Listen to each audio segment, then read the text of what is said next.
All right, NFL team previews, and this is a team I have a bunch of different future bets on. Let's get right into it.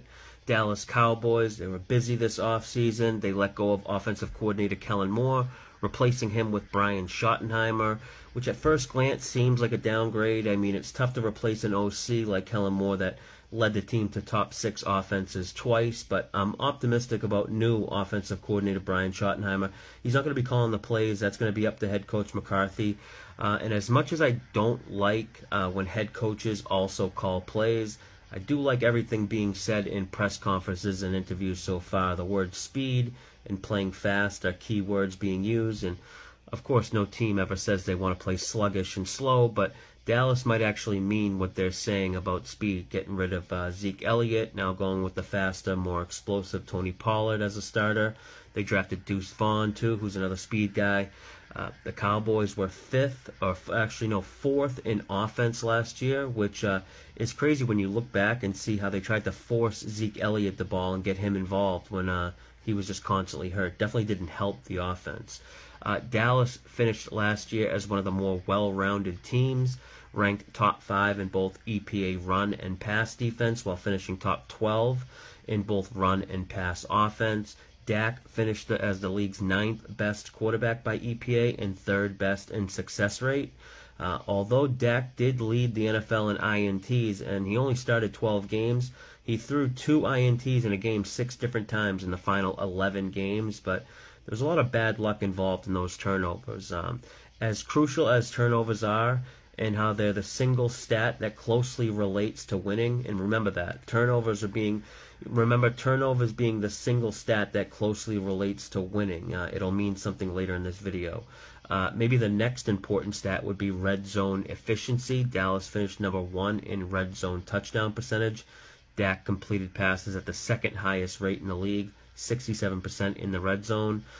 One thing I really like about this Schottenheimer offense is the wide receiver route concepts he uses. Last season with Kellen Moore, the Cowboys ran hitch and curl routes at the 4th highest rate. So when you look at those type of routes, it's wide receivers generally stopping, coming back to the ball, or sometimes just catching the ball while standing still. That's not going to be the look under Brian Schottenheimer, who will have the wide receivers always getting the ball in stride or while moving at top speed, which he has the bodies for it. You know, CeeDee Lamb, Jalen Tolbert. I like the Brandon Cooks pickup too. All these guys can be big playmakers getting the ball at top-end speed. This offense is just going to utilize space and speed and will, have much more like big play potential compared to sort of the power game they ran last year. Now, there is a difference between, players being fast on the field, playing with speed, to playing fast snap to snap, which is tempo or pace of play. Dallas played at the fastest neutral game pace in the NFL last year. I think that'll continue, even though Brian Schottenheimer was part of one of the slowest offenses when he was with Seattle, and head coach Mike McCarthy has kind of reported or hinted towards concerns about playing too fast snap to snap on offense, which doesn't really give the defense time to rest. In a recent interview, Jerry Jones has said he wants to see Dak get the ball out quicker, and if the first reads aren't there, he'd like to see Dak use his legs more and get out of the pocket instead of going deep into his read progressions, which is likely a big reason why Dak led the league in INTs last season, or actually tied Davis Mills, I should say, for most INTs in the league. Should see Dak run the ball more, either like designed runs or scrambles.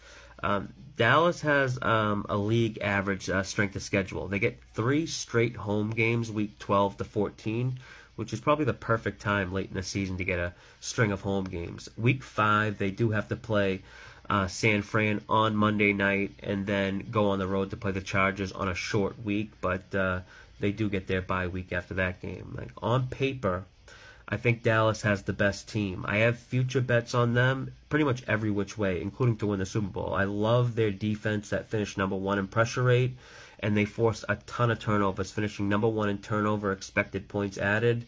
They forced the most fumbles at 24 and recovered those fumbles at the 6th highest rate in the NFL at 67%. Remember what I said about turnovers. You win the turnover battle, you win the game 80% of the time. As good as their defense was last season, they actually got better this year by picking up cornerback Stephon Gilmore, who still grades out as the 6th best cover corner based on last year's number. This is a huge pickup because Dallas had a major void at their opposite corner of Diggs last season. Now they have an elite cornerback tandem with Diggs on one side and then Gilmore on the other. I have a lot riding on Dallas this season. I bet over 9.5 wins for Dallas. I have them to win their division, to win the NFC, and to win the Super Bowl. I also have Dak to win MVP at plus 2,500 odds. And I should note here, I'm not some diehard Cowboys fan or anything. I would actually join in years past and on the fun of like ragging on Cowboys fans after disappointing seasons. You know, Cowboy fans are just so passionate, and too optimistic every year. But this year, they have something to be optimistic about, in my opinion. That's it for the Cowboys, the team I'll be rooting hard for. Tomorrow's preview is a team I have some more future bets related to, the Atlanta Falcons. Be on the lookout for that.